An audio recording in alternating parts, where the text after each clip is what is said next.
Welcome on back. Welcome on in to the Double RT Boxing Show. I'm your host, Mr.A. The zone's been looking pretty good in this month of December. There are three big monsters.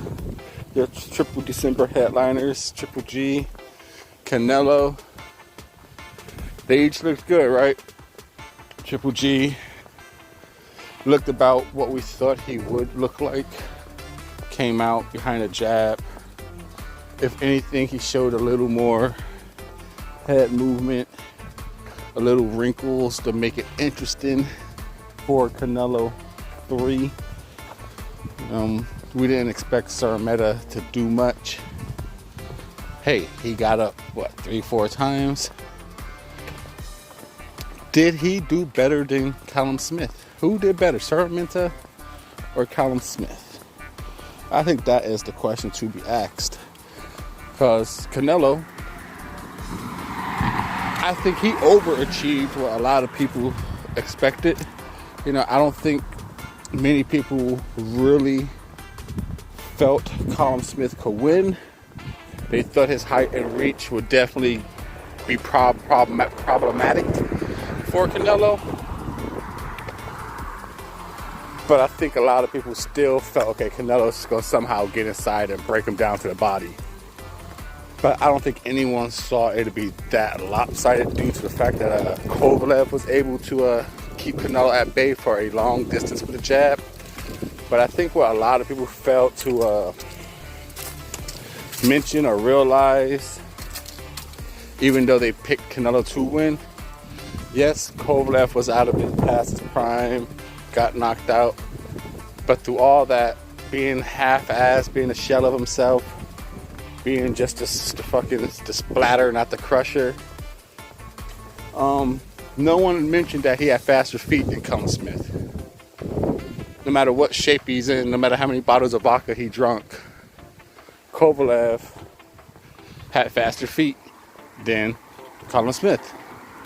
He is a pretty decorated, decent amateur background. So he knows how to jab and be on the move. And then with Buddy McGirt in the corner instructing that to the Teague, we forgot the crusher had feet.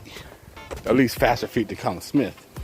Callum Smith's feet were just in the sand, trying to backpedal, and you can't beat Canelo if you're not a mover. You need to be a mover to imply that strategy. You can't be forced into that strategy, that fight against Canelo. You won't know how to perform your offense. The only one who could do that is Lara and Mayweather. Those are the only ones who would successfully do that with Canelo. And Canelo's a tricky fighter, man. You saw how good he was coming forward, putting pressure on while crossing the bridge, while breaking down your gap. And what I do like about Canelo, that motherfucker hits you anywhere. Eddie Reynoso drilled that in his head. Hit him anywhere. Hit him anywhere, man. I know you love to hit him in the body, but fuck it. If that hook can't get there, if that left hook can't get there, hit him in the arm, hit him in the shoulder, hit him in the top of the head. And I like that about Canelo, because it breaks the opponents down. So that was very interesting, very entertaining to see. It was almost to the point where it got so. This is how you know Canelo's good, man. Canelo's a fucking good guy. When you watch his fights, it almost gets boring. And that's a testament to how good he is. He just makes the other people look like shit. They waste your time. And you're like, bro, I could have been sleeping, getting ready for work instead of watching this shit. I stayed up, watched this fight, and Callum Smith didn't do shit. Triple G, Szeremeta, you didn't do shit. So again, I ask, since the elite did what they were supposed to do, since the elite did what we thought they were going to do, since Triple G and Canelo came out there and won, Who did better? Callum Smith or Szeremeta? That's, and you can say, oh, well, Callum Smith was a champion. How can you say that? But he didn't do a damn thing. At the end of the fight, he was starting to hold. He was looking, he went into survival mode. And you could clearly see, okay, Szeremeta wasn't a champion. And say whatever you want to say about the IBF rankings, but he was a #1 contender. So this was like a championship match to him. He wasn't looking to hold for survival. He was going out on his shell. And there was one point, because I don't remember nothing where Callum Smith did anything to Canelo. Anything. Tapped him, and shit got blocked. I don't remember anything landing good on Canelo. But I do remember around 3, maybe 4, somewhere in there, Szeremeta said, fuck it, he's going to swing for it. And he cracked the shit out of Triple G. It was a nice right hook. And you see Triple G's face. He looks at him like, motherfucker, that was a hard-ass hook you gave me. And Triple G unleashed the fucking combinations after combinations on him after that hit. So I don't know, I'm going to go on the ledge and say, fuck it, dude. I think Szeremeta did way better than Callum Smith. I'll be on the record to say it. Now, as far as the triple-headed monster coming up, ending the year off, well, it's not actually ending the year off. I believe they start the year out with Luke Campbell and Ryan Garcia.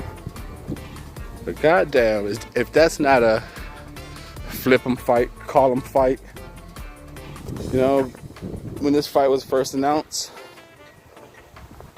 I kind of went with the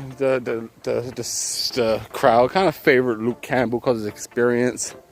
He's been there with the names. Been there with Lomachenko, been in there with Linares. But he lost.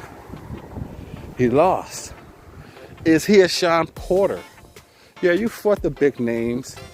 Are you a Danny Garcia? Yeah, you fought the big names and you lost. Are you a silver champion?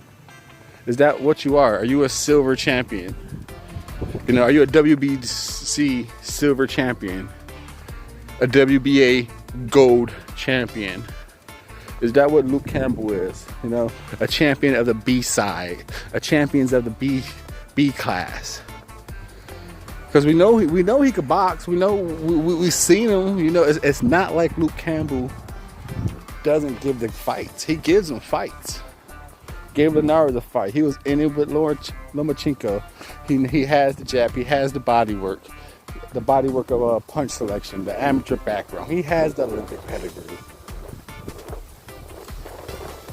But is he just what we see? We always say, oh, Ryan Garcia don't got the history. He don't got the experience. Well, what if it's history in the making and we're watching it? What if this is the party that Garcia comes out? Because if we're going off history and experience, Luke Campbell loses. Luke Campbell loses in big fights. He doesn't win. And this is a big fight. Ryan Garcia is the same height, same reach, if not longer. He's faster. So speed may create power if Luke Campbell has a power experience. A power advantage. This is an interesting call. This is interesting. Whoa. Is Ryan Garcia's body attack challenge going to come into play? We've seen Luke Campbell go down with the body shots. And Ryan Garcia is going all around on the internet beating the shit out of people's body for fun.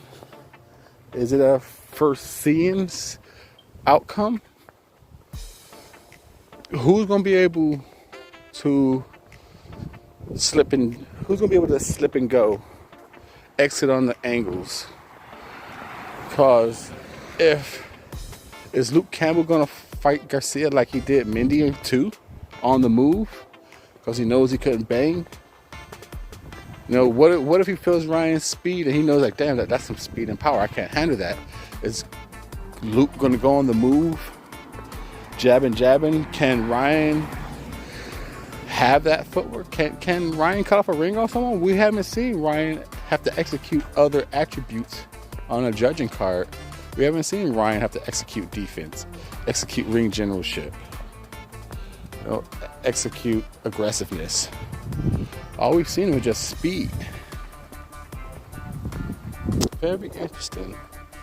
I do think they got the same punch selection. I think Ryan is the goods. Is he at that point to break through the gap? I'm going to say yes. I'm going to pick King Rye to get past Luke Campbell. And I went back and forth on this. At one point, I had Luke Campbell just beating the shit out of Ryan Garcia, like in 10th round, looking like Tommy Morrison, just eventually getting to him. But I'm going to go with King Rye in the future, you know, because the new generation is looking like they all starting to break out, get that certain victory right now. We got T.O., we got Devin looking sharp, we got Shakur. You know, you can say what you want to say about Davis, but he had a limelight victory. So everyone in that class is getting that victory. And I'm going to say Ryan Garcia keeps it alive, keeps the ball rolling for the new Bucks. And I say I'm picking Ryan Garcia by a split decision. Just in a nice 115, 113 back and forth. Ring generalship. He's going to have to track Luke down. He's going to have to work off the jab. But I say the speed. I say his... I think his speeds and slipping and counter punching is going to be a lot surprising to a lot of people. I think he's going to be countering Luke Campbell pretty well. I think he's just going to use his hand speed.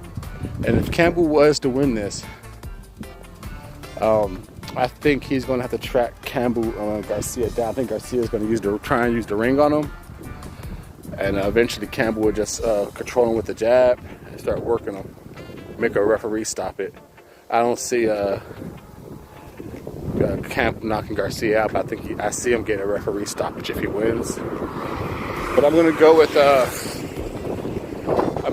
Luke Campbell to get defeated by King Rye with a 115-113 split decision.